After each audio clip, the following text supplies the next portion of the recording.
saying, first of all, welcome everyone. Thank you so much for being here and listening to this podcast.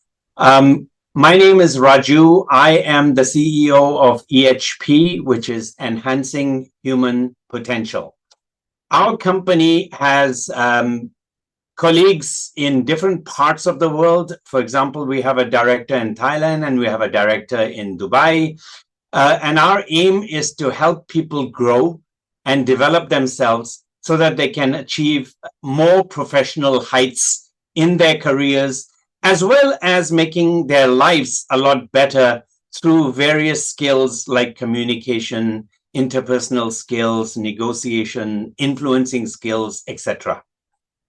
For today's first session, we're talking about a topic called growth mindset. What does that exactly mean? Well, we will share that with you, but I did not want to make this into a lecture.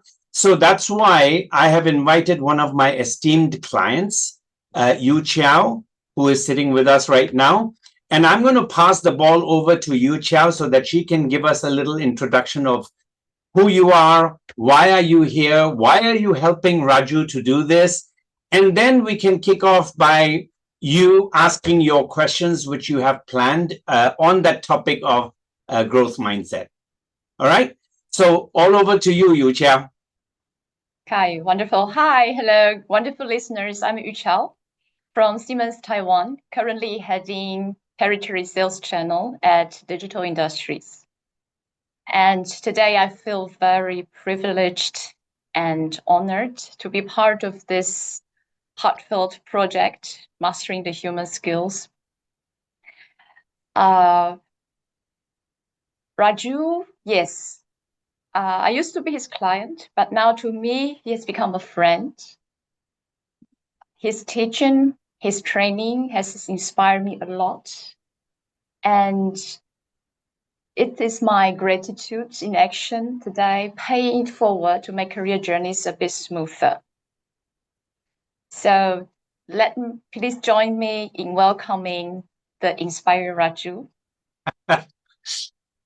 And yeah, I love this topic, growth mindset, because for Siemens, it is one of the focus topics. It's essential for a sustainable business growth.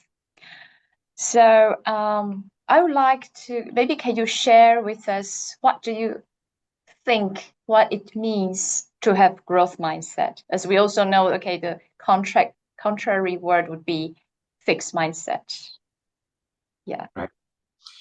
Well, let me, and before I start answering anything, I want to just share that whatever we're going to share today is my opinion.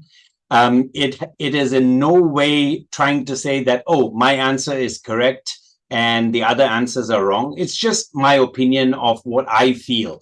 So I'm going to share that with you. And YuChiao, you may have a different viewpoint of it. And I'm sure some of the listeners will have a different viewpoint, which is absolutely fine, because we can have different meanings and understanding for the same word for different people. So for me, growth mindset is basically saying to yourself that you don't want to stay still where you are. Because if you stay still, the world rushes past you and you get left behind. So having a growth mindset to me actually means always looking for ways to improve yourself, enhance yourself, sharpen your axe, to make yourself better, so that you are always in the leading pack and not chasing people behind, So when people have gone up ahead, I have to rush after them. That doesn't help. You should always be ahead of the pack. And nowadays, with things moving so fast, the easiest thing to do is to have a growth mindset so that your attitude is always about learning and improving yourself all the time. That is what growth mindset is to me. Wonderful.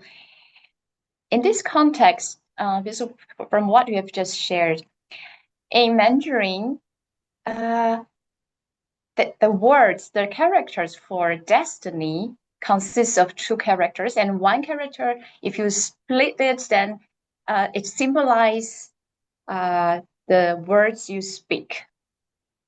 So do you think through having awareness of how we speak can develop growth mindset?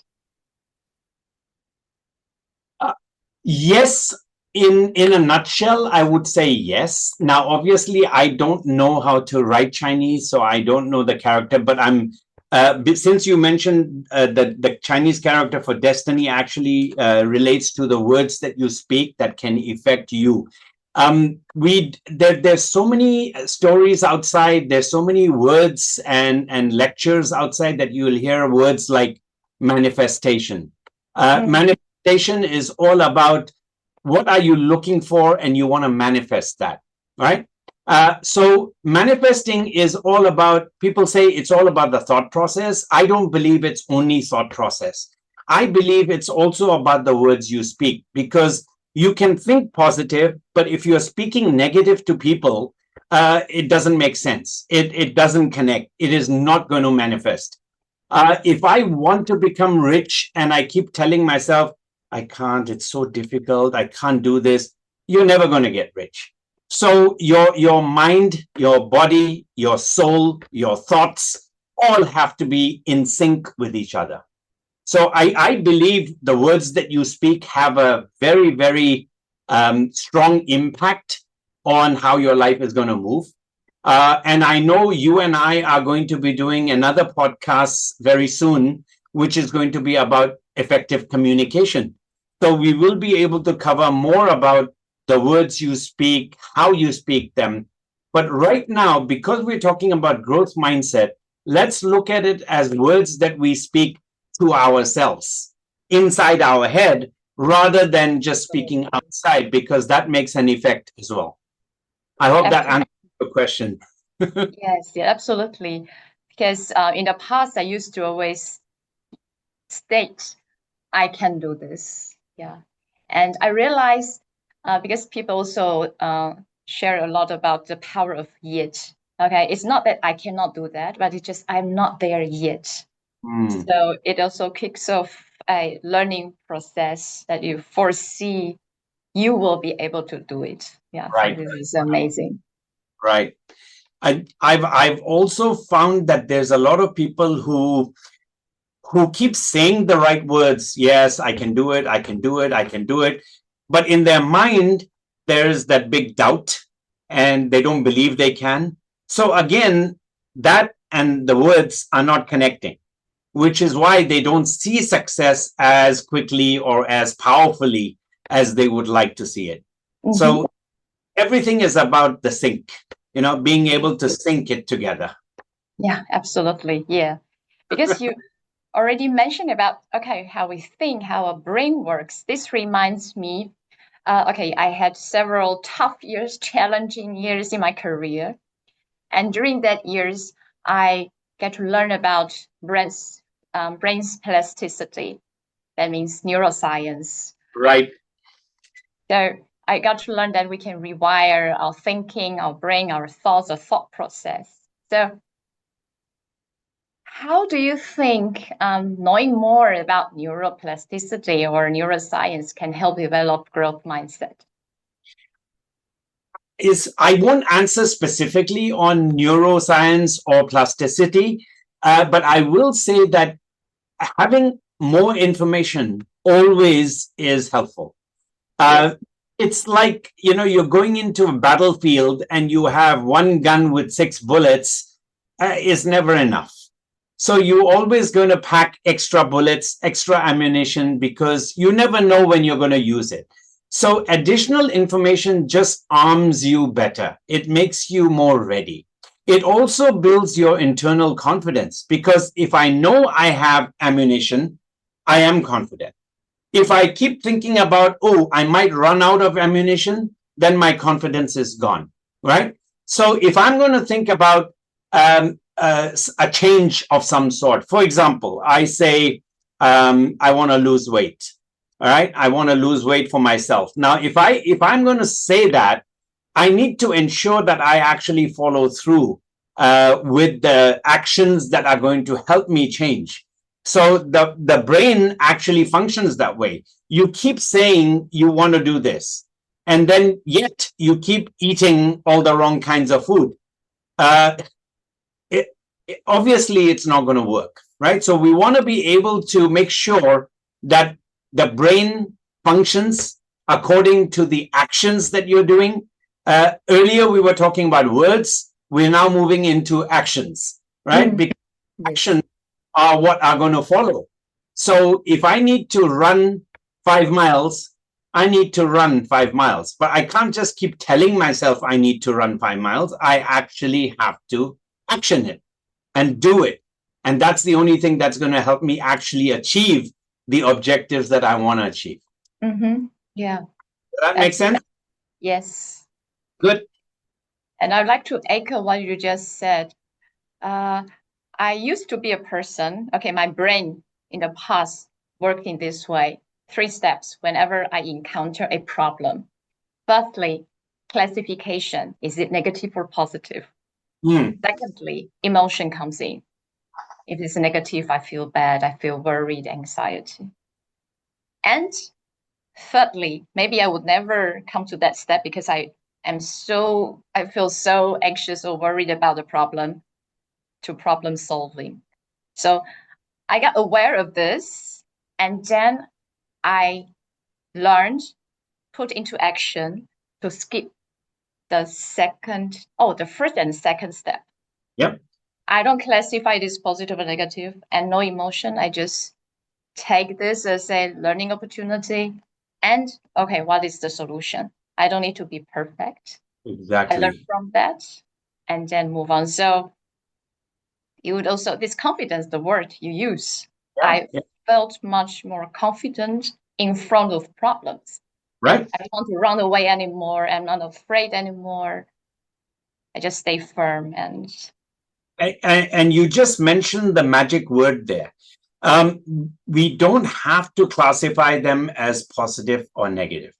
We need to classify them as opportunities and something new to learn. Yeah. I'm not good at it. That's fine now. I don't have to keep telling myself I'm not good at it. My question to myself is, okay, how do I get better at it? How can I learn more? How can I find out more?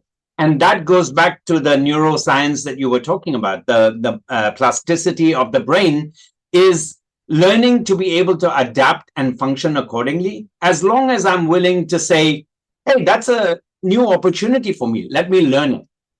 I don't have to keep saying, I don't know it.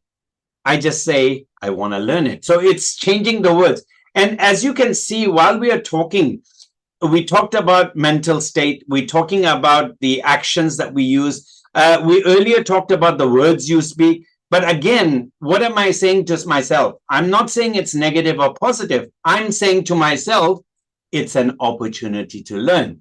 So again, the words you speak are connected back again. So it's all a circle, and it's all kind of connected with each other, and again, in sync with each other.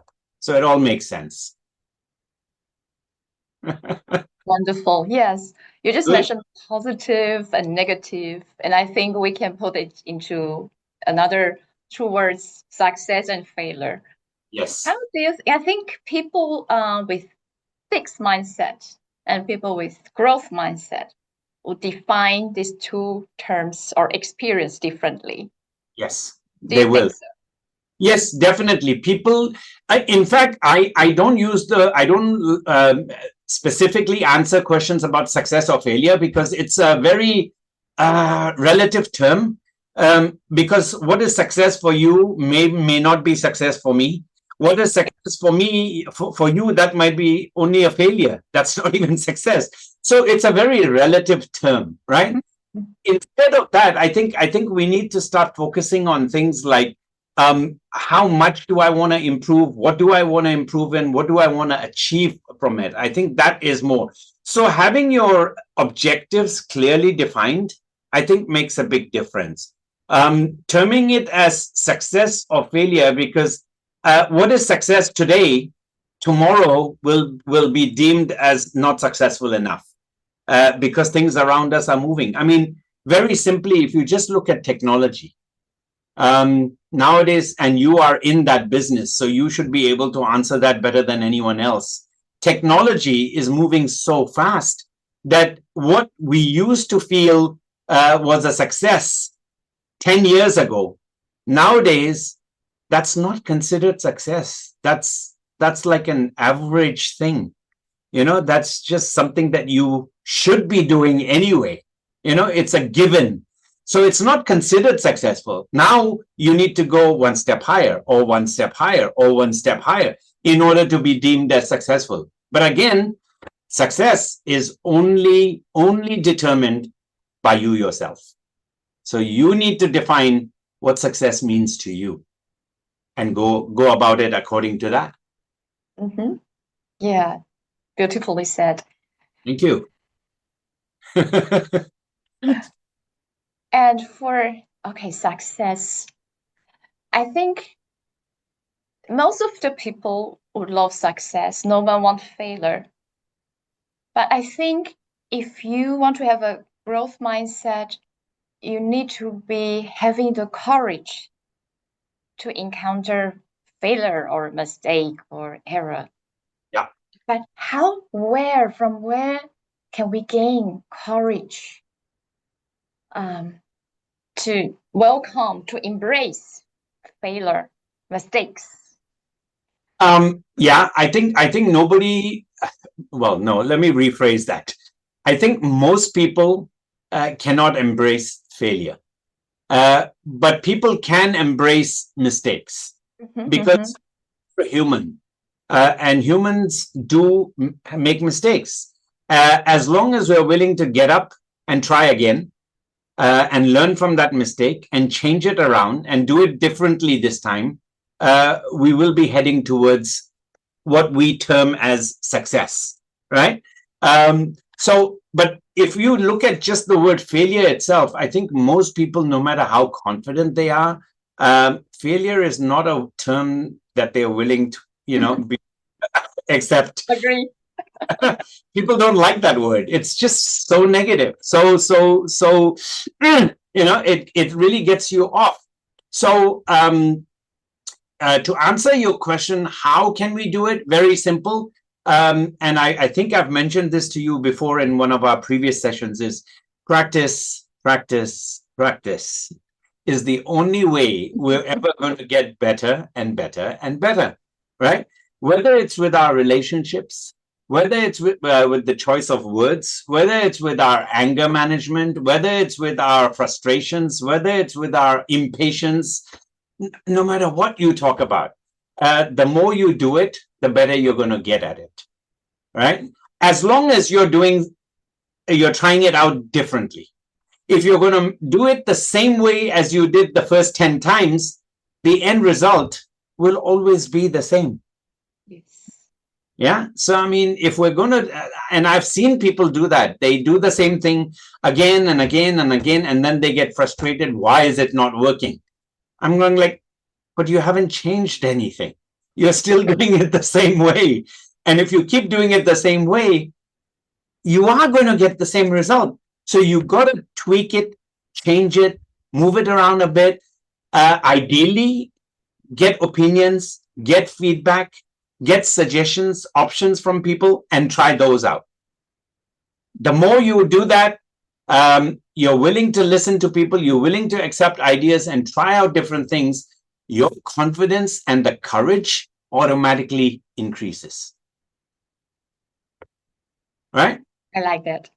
But and I'm going to be doing a program on, or I'm going to be co-assisting or co-facilitating a program on women empowerment. Wonderful. This is a great topic. Yes. We're going to Dubai, and I'm this end of this week, and I'm going to be running a program there with a very senior female co-facilitator. All right, and the reason, even though it's called the Women Empowerment Program, they wanted me to come along as well to share my input from a guy's point of view, because I think that this whole thing about men do things this way, women do things this way, is just because you've been brought up that way. One simple example of that is men, if they fail in something, right? If they are not as successful as they want to be, right? They're not supposed to show their emotions or get upset or feel sad or cry, because no. You're a man. How can you cry? And I'm going like, you're a human being. Human beings cry. It doesn't matter. Yes, yeah, you may not want to do it in front of people, but hey, we all have the same structures in us, right? The same emotions. So there are very subtle differences. And I think the courage that comes, sometimes it's fake courage, sometimes it's real courage. YuChiao, do you understand when I say fake courage and real courage? Let me explain that to you. Example, I'm walking down a very dark street, okay, all alone. I'm in Taiwan, in your city. I don't know the place well.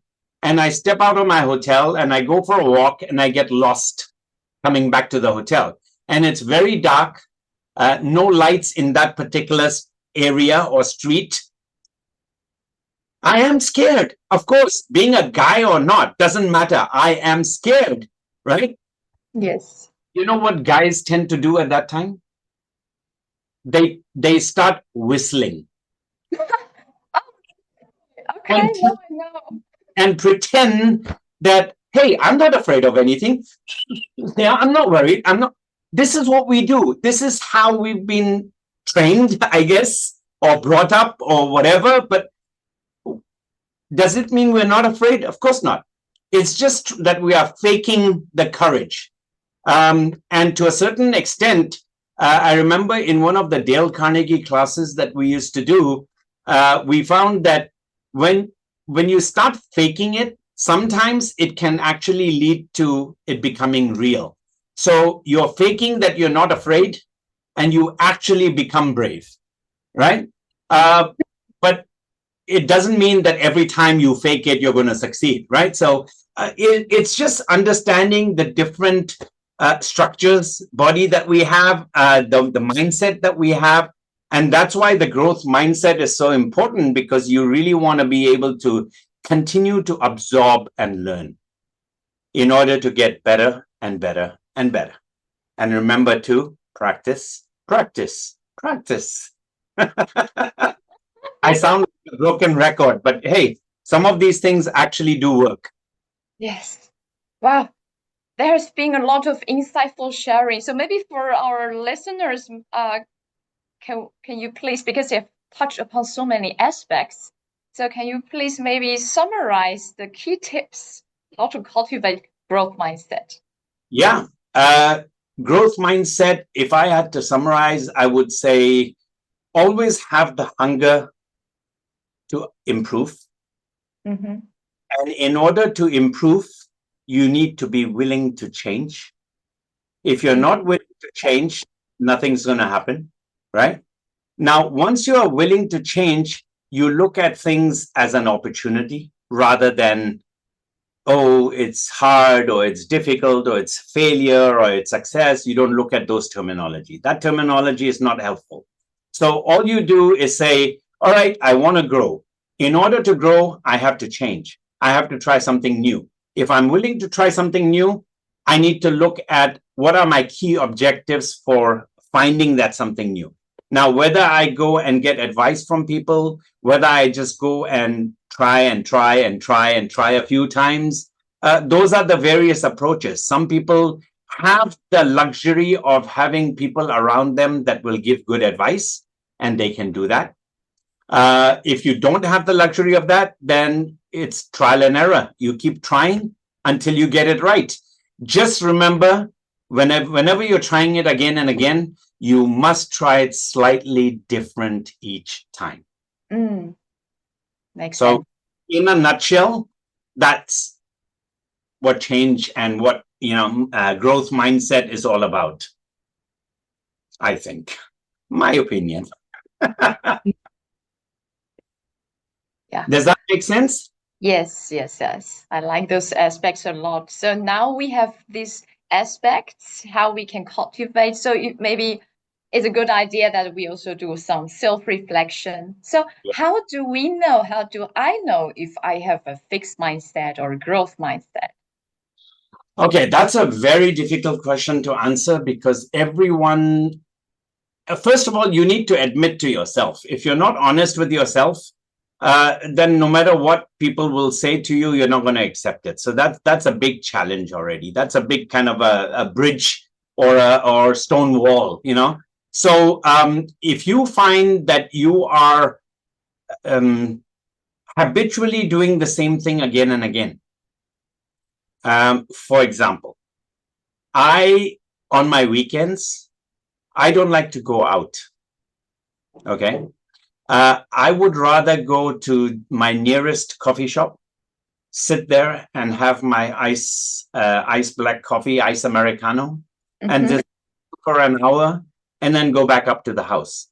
And then I have friends who will call me and say, come out for dinner with us. Come on. And I like, nah, I don't want to go. And the reason for me, this is my biggest, not fear, but my biggest stone wall is they are all married couples. I'm not. So if I go with 3 married couples, I'm really like, I'm interfering in their enjoyment, you know, like being a single guy. So I'm going like, nah, I rather avoid it. Right. So that's my stone wall. I accept it. I understand it. So what I do now is when I'm leaving Hong Kong for my business trips, that's when I try out, meeting new people, going to a place, getting to know people, getting to know more people, and, you know, to increase my network.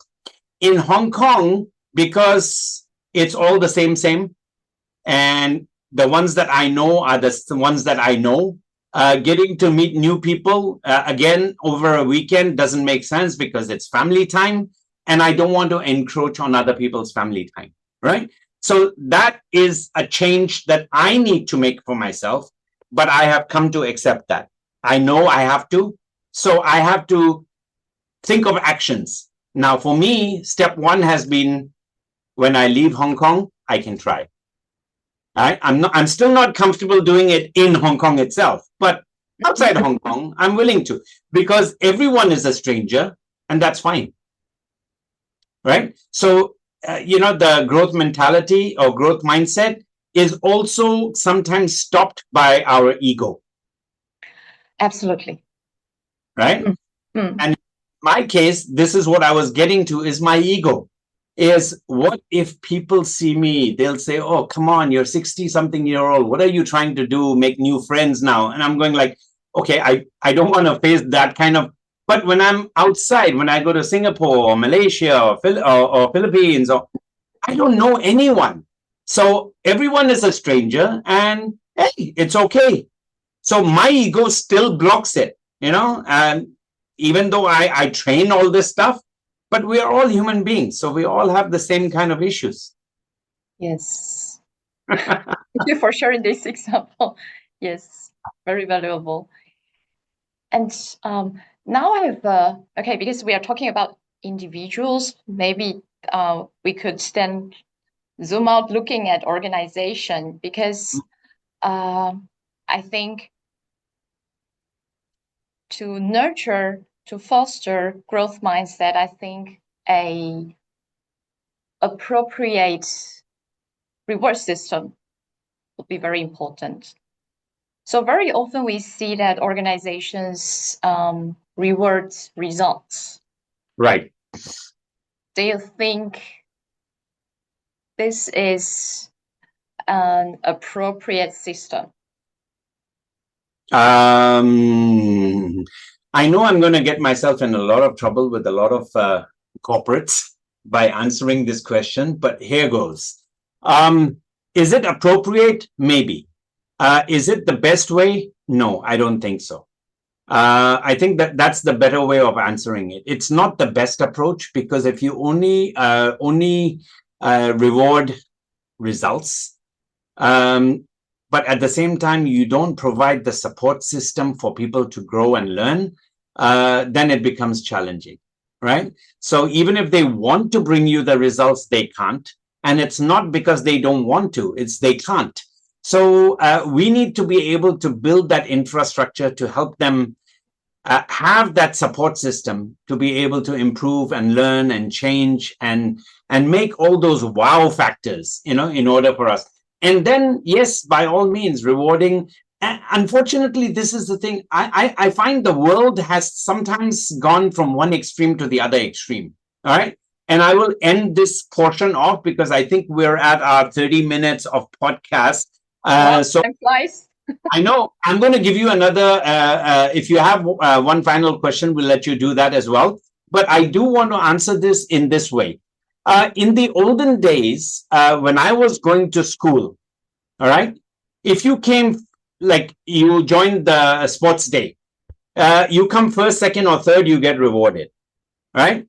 Just because you complete the race doesn't mean you get anything, right? You have to come first, second, or third to get it. Nowadays, if you look at it, some parents and teachers, how they treat their children is they will give out rewards just for participating. So it's gone from one extreme to the absolute other extreme. And I think both extremes are not the best option. I think you need to have a balance between the two. So to answer that question, you were saying rewards for results. That's the one extreme. The other extreme is, oh, we reward our people anyway. No, that also is not going to work because you're going to have very motivated people because they'll sit back and go, hey, I'm going to get rewarded anyway, right? Yes. You have to find a balance. And for each organization, I think there is a difference in how you do that because you have different infrastructures, different setups, different organizational charts. So that's something they need to look at. But the key is that balance. And balance is a beautiful word in life. I love it. That's a beautiful ending for this. Yeah, balance.